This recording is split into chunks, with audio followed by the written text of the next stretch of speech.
Hello बच्चों, let's see this question. The question says electrons emitted with negligible speed from an electron gun are accelerated through a potential difference v along the x-axis. These electrons emerges from a narrow hole into a uniform magnetic field b directed along this axis. However, some of the electrons emerging from the hole make slightly divergent angles as shown in figure. These paraxial electrons meet for second time on the x-axis at a distance of root of n pi square mv upon eb square. Then find the value of n. Neglect interaction between electrons.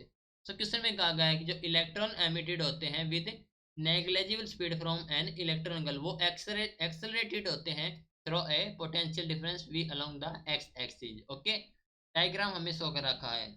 So these electron emerge करते हैं from a narrow hole into a uniform magnetic field B जो कि है along this axis.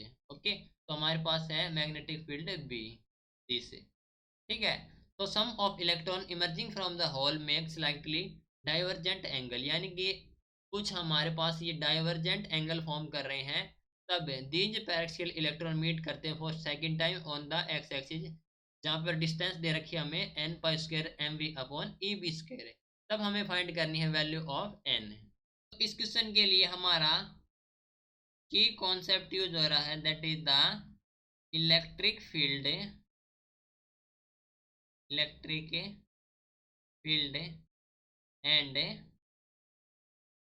Force of electron, यानी कि force experience by electron, force of electron. ठीक है, सो यहाँ पर जो इलेक्ट्रॉन एक्सेलरेटेड हो रहे हैं through a potential difference that is the v. So potential difference हमारे पास से v.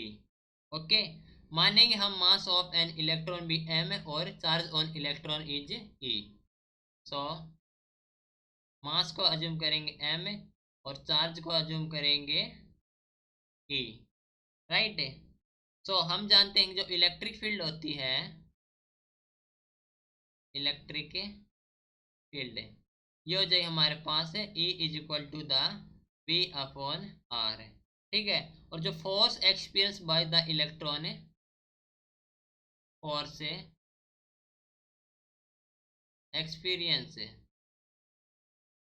बाय इलेक्ट्रॉन ये हो जाएगा हमारे पास है F is equal to E into E. Right. So acceleration of electron हो जाएगा A that is equal to the EV upon RM. Okay,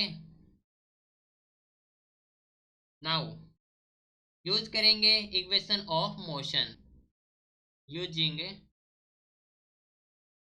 equation of motion, तो हमारे पास जो इक्वेशन ऑफ मोशन यूज करेंगे that is v square minus u square is equal to 2as.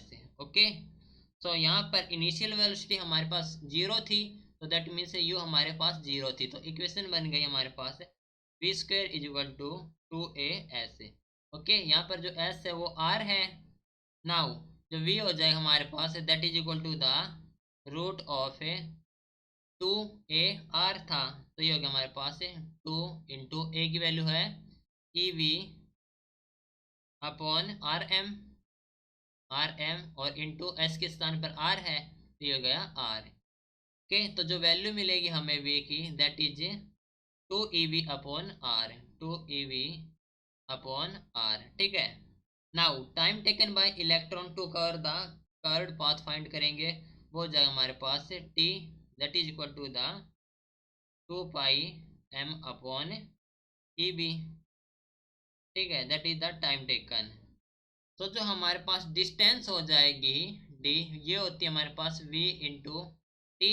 तो हमारे पास value of v भी है and value of t भी है, तो वैल्यू मल्टीप्लाई करेंगे तो ये होगी हमारे पास रूट ऑफ 2EV अपॉन, ये हमारे पास है 2EV अपॉन m. ओके, ये हमारे पास है m क्योंकि r से r कैंसिल हो गया था, अपॉन m इंटू टी की वैल्यू है 2πm/EB। तो इसको सोल्व करेंगे तो हमें वैल्यू मिलेगी √8 π² m/v/EB²। ओके, तो हमें बताना था वैल्यू ऑफ एन, तो कंपेयर करेंगे तो वैल्यू ऑफ एन हो जाए हमारे पास 8। ओके, तो value of n is 8। This is your final answer. Hope you understood it well. Best of luck.